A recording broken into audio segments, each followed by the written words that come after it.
Welcome to the world of decent rider Dipesh again. In this video, I am going to cover the depth aspects of the Royal Enfield 650 Twins. So, the two of the most awaited motorcycles from Royal Enfield stable have just launched, the Interceptor 650 and Continental GT 650. While the Continental GT replaces the discontinued 535cc Continental, the Interceptor is essentially an all-new motorcycle. Calling these bikes twins become naturally twin feel, and that's because of the number of components both motorcycles share.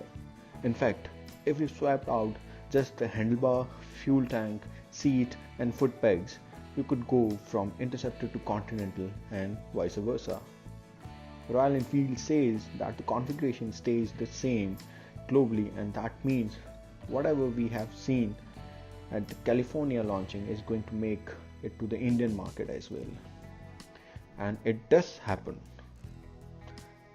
So let's talk about the engine first. Another component that can hold the 650 twin moniker is the heart of the machine.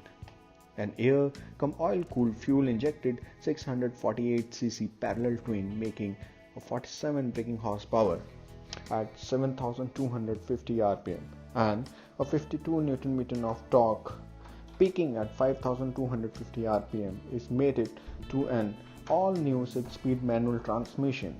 Royal Enfield also says that 80% of that torque is available from as low as 2,000 rpm. Another first for a Royal Enfield motorcycle is the inclusion of a slip assist clutch in this motorcycle. The biggest question most people have is in terms of vibration. Essentially, twin cylinder engines already dampen out the vibration because of their firing order.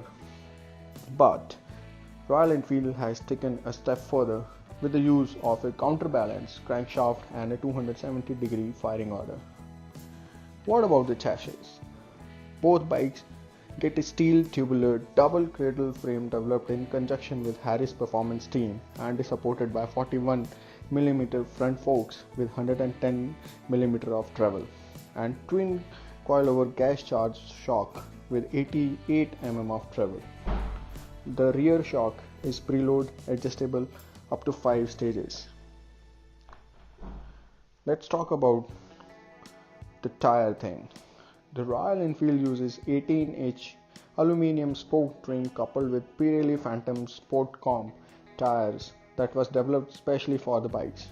Stopping power will come from twin piston bi-brake calipers by Brembo coupled with a 320mm disc up front and a 240mm disc at the back.